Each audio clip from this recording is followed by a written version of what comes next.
Buenos días, o buenas tardes, o buenas noches, chicos y chicas del curso de Seminario de Investigación 1. Lo primero que quería comentarles es que, bueno, vamos a tener estas últimas dos clases em, como, como clases asincrónicas. No vamos a tener la posibilidad de estar, pues queremos dejar la última sesión para específicamente corregir los trabajos, hacer las correcciones finales. Entonces vamos a tener estas dos clases asincrónicas, a pesar de que son contenidos que sí vamos a evaluar, así que es importante que las vean, se los voy a recordar cuando tengamos esa última clase de corrección del proyecto, porque esta parte que es la metodología o la clase 10, que habla un poco de la propuesta metodológica, de los enfoques metodológicos que vamos a abordar y vamos a profundizar sobre temas que ya hemos conversado, pero que es importante que lo agreguen en sus proyectos de manera bastante más desarrollada. Entonces vamos a comenzar exponiendo un poquito sobre de qué se trata justamente este capítulo del proyecto que habla de el diseño metodológico de una investigación. Cuando habíamos descrito partes anteriores del proyecto o de nuestro proyecto, cuando describimos el problema de investigación, estamos hablando de el qué es lo que vamos a investigar, ¿cierto? Otra cuestión importante es por qué y para qué lo vamos a investigar, que tiene que ver con la fundamentación, y la siguiente clase, que es la clase 11, donde vamos a hablar un poquito más sobre fundamentación, pero en esta clase vamos a hablar de el cómo. ¿Cómo vamos a investigar? ¿Cómo vamos a hacer esta investigación? Y eso es específicamente lo que nosotros llamamos diseño metodológico o metodología de la investigación. Hay tres enfoques principales de la metodología: el cuantitativo, el cualitativo y el mixto. Son los principales, a pesar de que hay bastantes otros. Me interesa que nos queden claros estos tres, porque la mayoría de las investigaciones más bien tienen que ver con estos enfoques, no con otros. Respecto de lo cuantitativo y lo cualitativo, lo principal o lo más interesante que yo les puedo contar ahora es que hay una especie de tensión. Lo vamos a explicar después, pero en verdad es una falsa tensión. Pero no hay que desconocerla, ¿cierto? Hay una tensión entre el pensamiento estadístico, que estamos hablando del cuantitativo, y el pensamiento más bien discursivo, que son las estructuras de significación, las palabras, que tienen que ver con la cuestión cualitativa. Se supone, y aquí, bueno, hay críticas cruzadas respecto de algunos temas, en verdad son más bien prejuicios de uno sobre otro, pero finalmente esta es la tensión. Se critica a lo cuantitativo, ¿cierto? Lo estadístico, lo que tiene que ver con porcentajes, con números. Se le critica porque es impersonal, es frío, es reduccionista. En la medida que uno se abstrae de algunas variables, ¿cierto? Trata de aislarla, evidentemente va reduciendo el problema, y ese reduccionismo puede ser un problema para la investigación, sobre todo si queremos estudiar cuestiones más bien complejas. Es limitado, es cerrado, es rígido, no da cuenta de las diferencias individuales, culturales, etc. Pero al mismo tiempo hay otra postura que dice, o que critica lo cualitativo y dice, bueno, así como lo cuantitativo puede ser impersonal, es bastante más real que lo cualitativo, que es vago, subjetivo, es inválido, especula, no se puede replicar, no hay control de variables, ¿cierto? En la medida de que no hay estadística. Entonces, como una crítica cruzada. La respuesta contemporánea es justamente esta idea de que esta es una falsa tensión, una falsa dicotomía, es que ambos métodos pueden complementarse y pueden suplir justamente las debilidades y fortalezas de los otros, ¿cierto? Entonces, en estudios urbanos en general, es recomendable, sobre todo si hay un estudio que puede hacer, por ejemplo, de magíster o de un nivel como superior, lo ideal es que hay un enfoque o un desarrollo de una estrategia metodológica mixta, ¿cierto? Que mezcle cuestiones cuantitativas con cualitativas, de distinto tipo, ¿cierto? Vamos a hablar de cuáles son algunas de estas estrategias cualitativas y cuantitativas y cómo podrían mezclarse también. Entonces el enfoque cuantitativo estudia principalmente las distribuciones de ciertos valores o variables, opera con unidades simples y equivalentes, y tiene un alto grado de abstracción, ¿cierto? Cuasi matemático, por eso es cuantitativo. Mientras que el enfoque cualitativo trata de articularse entre la abstracción y la concreción. integra la dimensión subjetiva, que no es despreciable y no es poco importante, la cuestión subjetiva de los, o sea, las opiniones de los sujetos, las cuestiones que tienen que ver con cada uno y una de nuestros objetos o de nuestras personas del grupo de estudio o de nuestros espacios que estamos estudiando, etcétera. La dimensión subjetiva es importante, eh, y aún más en las disciplinas de la arquitectura y los estudios urbanos. Pero es evidente que también es menos concreta que lo cuantitativo, que es específicamente concreto, ¿cierto? Como que busca abstraerse al máximo para ser concreto. Y por otro lado, el mixto integra ambos enfoques y es propicio para el estudio de caso. El estudio de caso es otro enfoque metodológico que habla justamente de investigación sobre algún grupo o algún sector de una ciudad, por ejemplo, o de un territorio, en verdad, puede ser rural o urbano, no necesariamente tiene que ser una ciudad, pero realmente el estudio de casos lo que hace es seleccionar una unidad de estudio, que puede ser un grupo específico de personas o un grupo o un sector específico del territorio. Y eso tiene sus propias consideraciones, pero simplemente puede abordarse, o normalmente el estudio de casos se aborda de esta manera integral, ¿cierto? Con ambos enfoques. El saber cuantitativo busca variabilizar, llevar todo al contenido a variables más bien objetivas, ¿cierto? Medir dimensiones o ciertos ámbitos a través de cuestiones que no sean interpretativas, que sean absolutamente objetivas, ¿cierto? Y por eso se le colocan números a ciertas categorías. Y eso es importante de los métodos cuantitativos. Producen datos que se remiten a la calidad del instrumento. Esto es importante porque finalmente, si nosotros queremos hablar de un porcentaje específico, tenemos que saber a cuántas personas de un grupo, por ejemplo, determinado, tenemos que aplicarles un instrumento como una encuesta para saber si el instrumento es confiable y válido. ¿Cierto? Seguramente se han encontrado o han escuchado hablar de que ciertas encuestas tienen cierto porcentaje de error, cierto porcentaje de validez, etcétera. Y son cuestiones estadísticas que se pueden calcular, ¿cierto? En función de cuántas personas de, cuál es mi muestra o cuántas personas yo voy a aplicarle cierta metodología respecto del universo total. Eh, Justamente esta idea de la muestra es la representación de la población estudiada, específicamente a quienes yo voy a aplicar cierto instrumento de medición cuantitativa, que se diferencia del universo, que es todo el grupo que yo estoy estudiando. En el caso de, por ejemplo, de que hay instrumentos que la muestra es igual al universo, el único caso de eso se llama censo, que es una herramienta que se aplica en la mayoría de los países, sobre todo en los desarrollados, donde la muestra es igual al universo, o sea, se le pregunta a todas las personas, a pesar de que no se llega al 100%, pero se busca justamente el 100%, y ahí justamente la muestra es igual al universo. Pero la mayoría de las encuestas, la muestra es bastante menor al universo, ¿cierto? Cuando hacen encuestas políticas, por ejemplo, o la Academ, Criterio Research, un montón de ese tipo de encuestas, en verdad le preguntan a unos decenas de miles de personas y con eso pueden hacer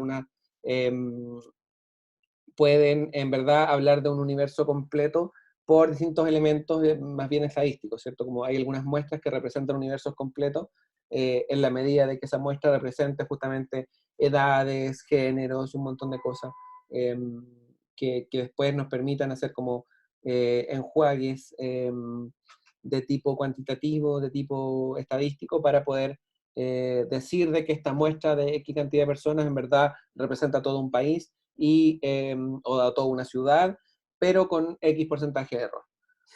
La encuesta cuantitativa, que es la principal herramienta cuantitativa, es la encuesta, busca investigar individuos, donde se les pregunta sobre valores y se les pide seleccionar alternativas, ¿cierto?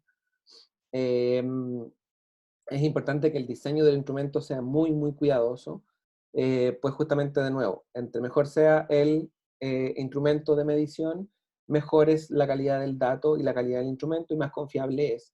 Por lo tanto, el diseño del instrumento debe ser muy cuidado.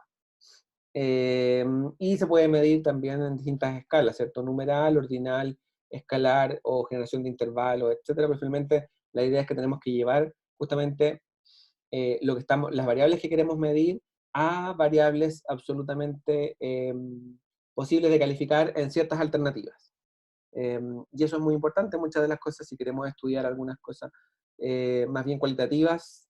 La principal como alerta cuando queremos hacerlo a través de una encuesta es que no podemos categorizar eh, esas variables en alternativa, y ahí dice, bueno, uno puede decir directamente o darse cuenta de que las herramientas cuantitativas no son las mejores para medir ciertas cosas. Lo hablamos en todo caso en la semana pasada cuando hablamos de variables. Respecto del saber cualitativo, se busca un conocimiento a través de la codificación de la información o la traducción, o la generación de una traducción respecto de ciertas categorías más bien abiertas que se les preguntan a nuestro grupo de estudio o a nuestro sector de estudio. Este saber cualitativo es más bien exclusivo de las ciencias sociales. Hay poca investigación cualitativa en otros ámbitos de las ciencias, sobre todo las ciencias básicas son profundamente cuantitativas. Por eso se dice que es exclusivo de la ciencia social, de las artes y las humanidades. La investigación cualitativa busca observar significados, reglas de significación, análisis de comprensión de comunidad, la meta es entender la estructura de observación del otro. La idea de este tipo de investigación es colocarse en los zapatos del investigado. No conocer qué porcentaje de los investigados tienen tal o cual característica, sino que justamente tratar de entenderlos en su forma de comprender un lugar, en su forma de relacionarse, en su forma de calificar cierto lugar, en su forma de sentirse, etcétera, ¿cierto? Esto es lo que buscamos cuando hacemos investigación cualitativa. Buscamos ponernos en el lugar del otro para observar un fenómeno o una variable específica. La información cualitativa describe órdenes de significación, perspectivas y visión del sujeto investigado, ¿cierto? Lo que queremos justamente es encontrar esa visión del sujeto que se está investigando o del lugar que se está investigando. No nos interesa en este caso porcentajes o números o nada de lo que tenga que ver con lo cuantitativo. Los instrumentos de investigación más bien clásicos de este tipo de instrumentos son las entrevistas, las autobiografías, los testimonios o historias orales, grupos de discusión o focus group, otros instrumentos como imágenes, videos, planos, etc. También tiene mucho que ver, se fijan ahí, aparecen los planos, las imágenes tienen que ver como con el análisis fotográfico, la crítica en arquitectura, todo ese tipo de cuestiones son profundamente cualitativas. Y por lo tanto, este tipo de investigación es muy propio, también es muy cercano a nuestras disciplinas. Cuestión importante respecto de lo que debemos desarrollar para nuestro trabajo final como proyecto de investigación es justamente cuáles son los elementos que debemos integrar al capítulo llamado encuadre metodológico o metodología de la investigación, o como ustedes quieran llamar al capítulo que tienen que escribir. Lo primero es identificar el tipo de diseño metodológico que se le va a asignar o con qué herramienta metodológica vamos a responder las preguntas de investigación que nos planteamos o los objetivos de investigación que nos planteamos, ¿cierto? Identificar con qué herramientas metodológicas vamos a cumplir con nuestros objetivos y responder nuestras preguntas de investigación. Eso es lo principal. Hemos estado hablando mucho sobre eso, sobre la importancia de una buena pregunta y de los objetivos, pero esto es también exactamente, tiene el mismo nivel de importancia. Pues es importante que las personas que lean su proyecto no solamente sepan cuál es su objetivo, sino que también cómo lo van a cumplir. El cómo es justamente la cuestión metodológica. El periodo y lugar en que se realizará el estudio, la muestra del estudio, cómo se seleccionará esa muestra, cómo se genera inclusión o exclusión, por ejemplo, en las características de los entrevistados. ¿A quién se va a entrevistar? ¿Por qué unas personas sí y a otras no? ¿Cómo se va a decidir de que una persona en verdad, cuando le hagamos un par de preguntas al inicio, nos demos cuenta de que no nos sirve para la investigación y por lo tanto no forme parte de la investigación? ¿Cuáles son esas reglas de inclusión o exclusión? Y eso aplica a todos los instrumentos, en verdad, aplica, si es que estamos haciendo observación en terreno, podríamos colocarnos como regla que no vamos a salir a hacer análisis de terreno cuando esté lloviendo, porque eso cambia las condiciones en que los niños juegan, por ejemplo, si nuestra investigación tiene que ver con el juego en la ciudad. Estoy inventándome algunas reglas de exclusión, pero es importante que ustedes se las coloquen. Los encuestados que vamos a hacer, qué características van a tener y cuáles no. Por ejemplo, si estamos aplicando la encuesta y nos encontramos con alguien que no conoce el lugar y que no vive allí, lo vamos a excluir porque no vive allí, y por lo tanto, si estamos haciendo una encuesta de cómo evalúa el lugar si la persona no ha vivido más de 20 años en el lugar, o más de 10 o más de 5, lo vamos a excluir o vamos a incluir a todas las personas. Esas reglas son importantes de conocer. Luego, dentro de cada una de las metodologías, también esto en relación con los objetivos, es importante declarar cuáles son las variables que se van a medir, ¿cierto? Según el problema, según los objetivos de investigación, uno se coloca ciertas variables, y es importante detallar justamente la operacionalización, cómo se va a generar este elemento, o cómo esas variables van a ser medidas, a través de una pregunta de una encuesta, a través de la qué pregunta en una entrevista, etcétera. Formas y unidades de medición, eso tiene que ver específicamente con esta cuestión de que les comentaba yo de cómo plantear una encuesta, por ejemplo. ¿Cuáles son los grupos? Si yo le voy a preguntar, me digo, no, una variable importante para mí es la edad de las personas. Bueno, ¿cómo voy a categorizar esa edad? ¿Cuáles son las unidades de medición? ¿Voy a preguntar qué edad tiene o voy a preguntarle, usted tiene entre 0 y 18 años, entre 18 y 35, entre 35 y 60? Es completamente distinto si yo se lo pregunto de una u otra forma. Y en esta descripción de los procedimientos utilizados hay que identificar el tipo de instrumento, ¿cierto? No, es una entrevista, una encuesta, un focus group, es lo que sea. Se describe una descripción teórica, ¿cierto? ¿Por qué ese método me va a servir para identificar estas variables? La descripción del instrumento, el número, el tipo de pregunta, etcétera. Y cómo se va a aplicar, ¿cierto? Lo que habíamos hablado antes, en qué día, en qué época, cuántas de estos instrumentos se van a aplicar, se van a hacer 10 encuestas, 20 encuestas, 30, a quiénes se les van a hacer. Ah, es que, por ejemplo, se les va a hacer encuestas a distintos actores. Bueno, ¿cuántos de esos actores van a tener cada uno de esos tipos de entrevistas? ¿Son todas las entrevistas iguales o le vamos a hacer preguntas distintas a una autoridad política, o una pregunta distinta a un vecino, o son las mismas preguntas? Etcétera. Todo ese tipo de cosas son importantes de conocer. Respecto de las metodologías, hemos estado hablando de algunas interesantes, bueno, de algunas cuestiones que tienen que ver con las técnicas más bien tradicionales que están puestas en este cuadro, que seguramente lo han visto porque yo lo ocupo bastante en las clases, que habla justamente de 4 cuadrantes, 4 formas de investigar, que son distintas y que es importante de conocer. Este cuadro se divide en el eje horizontal. Hacia arriba están las herramientas cuantitativas y hacia abajo las cualitativas, pero también tiene un eje vertical que diferencia la investigación documental, es decir, la investigación que nosotros hacemos con fuentes secundarias, o la investigación de campo o la investigación propia que nosotros hacemos con datos primarios, ¿cierto? Cuando nosotros aplicamos los instrumentos. Y esas son formas distintas de investigar. El cuadrante de arriba, es decir, la investigación cuantitativa, pero documental, ¿cierto? No es una que hagamos nosotros, sino que ya están.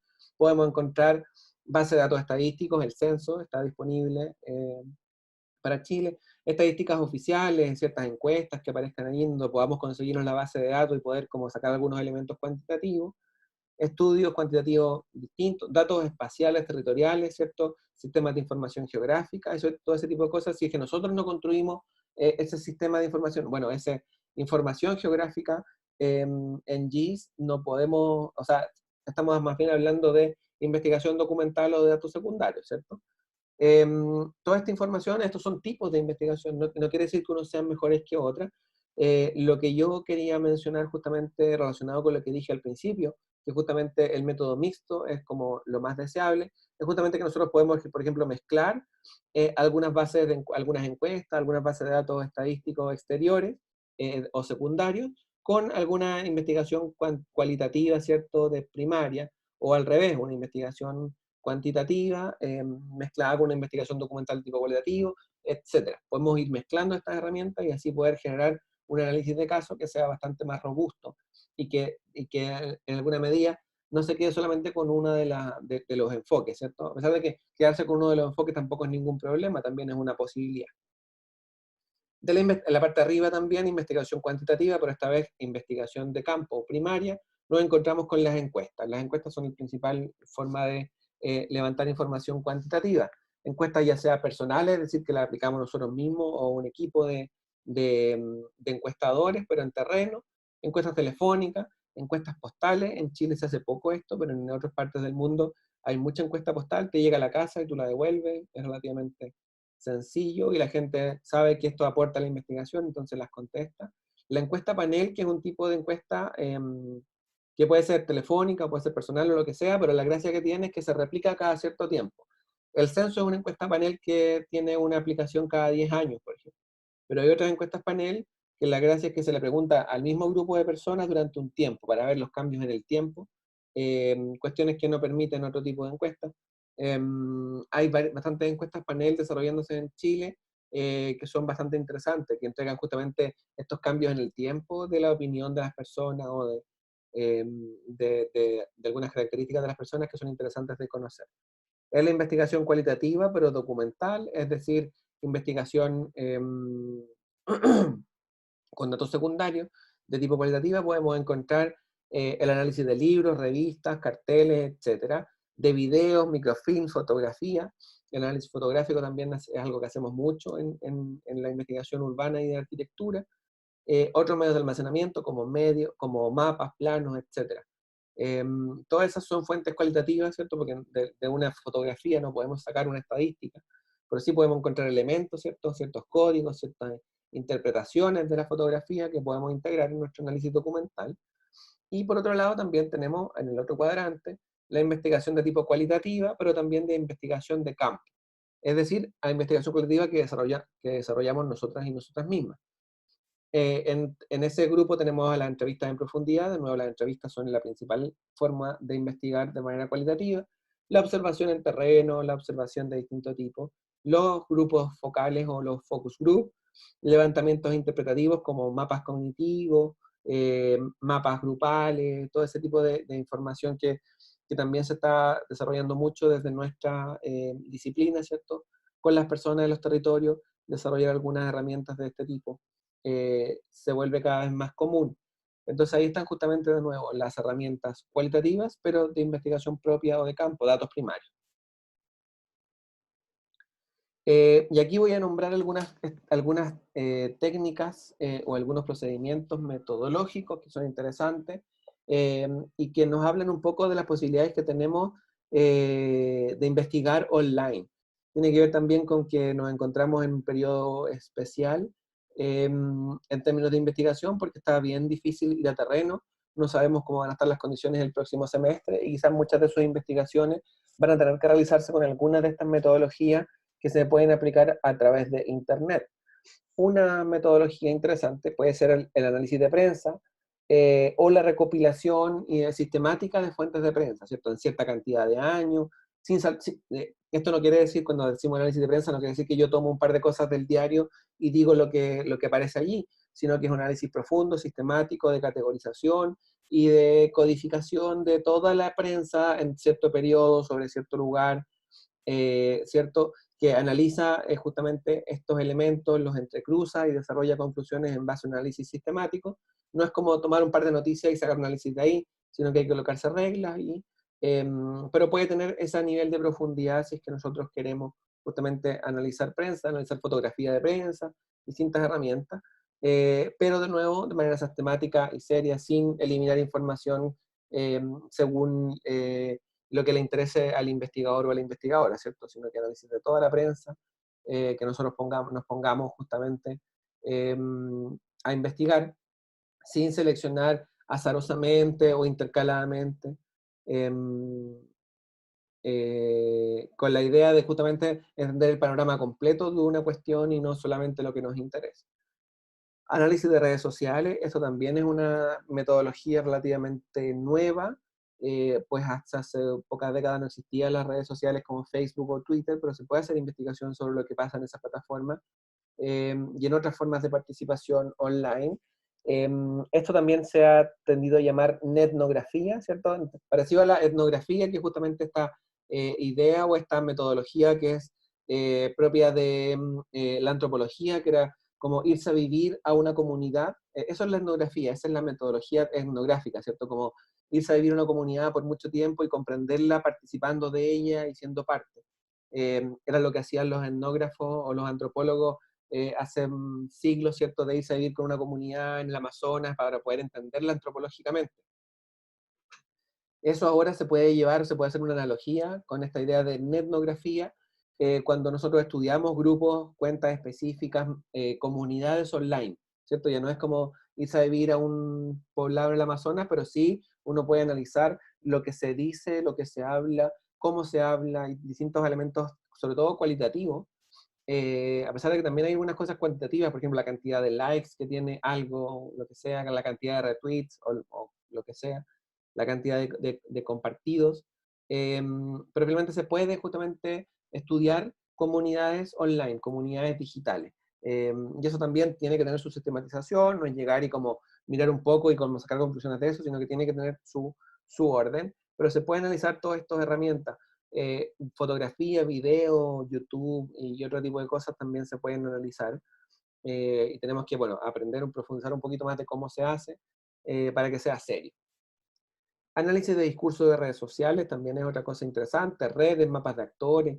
Bueno, creo que vamos a hablar a continuación de mapas de actores, pero finalmente discurso, análisis de discurso también es el estudio de lo semántico, es el estudio del lenguaje, del tono, de la intención, de lo que se quiere decir, un análisis más cualitativo del lenguaje, y esto puede ser el lenguaje escrito, que podemos encontrar en redes sociales. ¿Qué es lo que se dice y qué es lo que se quiere decir?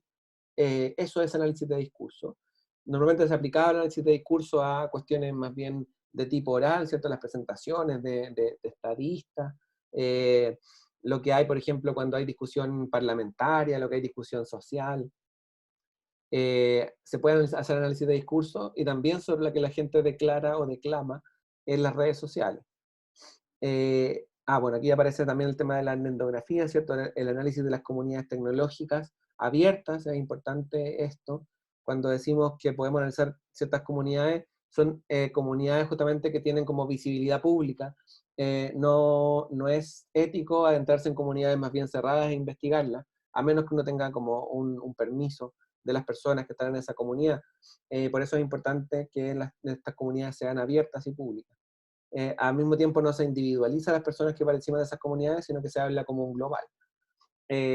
Podemos analizar, por ejemplo, los seguidores de un tipo de cuenta, grupos de Facebook, foros de Internet, etc. Se cuida el anonimato de los participantes, no se individualiza nunca la información. El investigador puede participar como parte del grupo, puede preguntar cosas y de las respuestas que tenga, puede sacar conclusiones, siempre y cuando declare que esto va a ser parte de un estudio, ¿cierto? Se requiere, y una de las cuestiones importantes a considerar acá es que se requiere inmersión en el espacio de estudio, no vale, no es etnografía, cuando vamos de repente como que miramos un poco y tratamos de escribir algo ahí sobre lo que aparece en internet, eso no es etnografía, sino es todo lo contrario, es justamente el involucramiento del investigador o la investigadora en un grupo determinado, en este caso de una comunidad virtual determinada. Otra cuestión interesante de desarrollar es el mapeo online, ¿cierto? Que son como herramientas individuales o colaborativas que expresan la localización de elementos, de datos de distinto tipo, que provengan de fuentes de información proporcionadas por un grupo, por persona, eso ya es variable, pero geolocalizar información también nos permite sacar ciertas conclusiones. Entonces los mapeos online pueden ser también una herramienta metodológica interesante. La información georreferenciada en software, sobre todo los software de Google, como Google Earth o Google Street View, la fotografía, es interesante porque, por ejemplo, respecto de las fotografías satelitales, Google en su herramienta Google Earth Pro, que es gratuita, nos permite ver fotografías en el tiempo, podemos mover esta barrita del relojito que aparece acá y ver fotografías de 1999 y más antiguas, y las más nuevas, 2016, también ver cuestiones en 3D, ver las calles. También creo que hay la posibilidad de ver las calles en distintos tiempos, distintas fotografías, y todo ese tipo de información que también podemos analizar. Entonces hay mucha información georreferenciada en softwares. Encuestas o bases de datos online también hay muchas, sobre todo porque el Estado en Chile y bueno, en la mayor parte del mundo ha tendido hacia la transparencia de los datos y por lo tanto hay mucha información que podemos solicitar o que ya se encuentra publicada de manera gratuita en Internet de encuestas, de información georreferenciada, base de datos de inversión pública. Por ejemplo, el Banco Integrado de Proyectos es una página donde uno puede encontrar todo el proyecto que están desarrollando desde el ámbito público en ciertos territorios. La base del sistema de evaluación de impacto ambiental que te entrega toda la información relacionada con los proyectos privados en cierto territorio. Están los portales de transparencia de las municipalidades, de los ministerios, del mismo gobierno, que nos permiten sacar mucha información estadística sobre todo estadística y cuantitativa de distintos elementos. Entonces uno puede buscar ahí bases de datos, encuestas ministeriales, todo ese tipo de cosas también son interesantes, echen un vistazo si alguna cuestión tiene que ver con sus temas. Algunas de esas encuestas que les puede entregar justamente un aporte para su investigación cuantitativa y eso lo pueden complementar con una investigación cualitativa, por ejemplo. Otro tipo de herramientas que son importantes son las encuestas online. Hay distintas plataformas pagadas y gratuitas para realizar encuestas online. La mejor de las gratuitas es Google Form, que se puede entregar, se puede desarrollar un diseño y aplicar encuestas a distancia también, que es muy interesante y versátil y nos entrega bastantes datos. Se debe cuidar la representatividad, ¿cierto? No nos sirve, si estamos estudiando un territorio gigante, aplicar 20 encuestas es absolutamente insuficiente. Tenemos que extremar o tratar de tener la mayor cantidad de respuestas posibles. Otra gracia es que entregan gráficos automáticos, también Google Form también lo hace. Pero lo más importante es que la base de datos donde se pueden estudiar, lo más importante es que podamos obtener una base de datos compleja donde poder desarrollar o estudiar ciertas correlaciones estadísticas. Eso es un tema, el tema de las correlaciones que vamos a estudiar en el seminario de investigación 2. Pero justamente la idea es que a través de una herramienta online, sistematizar una encuesta de la que podamos tener sistematizar una cierta cantidad de preguntas de las que podamos extraer una matriz compleja de respuestas y establecer algunas relaciones interesantes de tipo estadístico. Esto respecto de los tipos cuantitativos de investigación online. Bueno, no son las únicas, pero son quizás las que más hemos estado trabajando en los últimos meses de pandemia. Y bueno, también están todas las posibilidades de inventar nuevas metodologías que pueden ser interesantes de aplicar para nuestros seminarios de investigación, pensando en que de nuevo el próximo semestre quizás no vamos a tener todavía las posibilidades de desarrollar investigación en terreno, y este tipo de herramientas son posibles de aplicar y son interesantes y al mismo tiempo nos entregan, nos permiten sacar conclusiones respecto de la metodología, no solamente de los datos, sino que también de cuáles son las limitaciones o alcances que tienen este tipo de formas de investigar que no son tradicionales. Así que bueno, lo dejamos hasta aquí y vamos con la última de las clases, que es justamente la siguiente. Acuérdense que uno de los temas de entrega del trabajo final de este curso incluye el marco metodológico.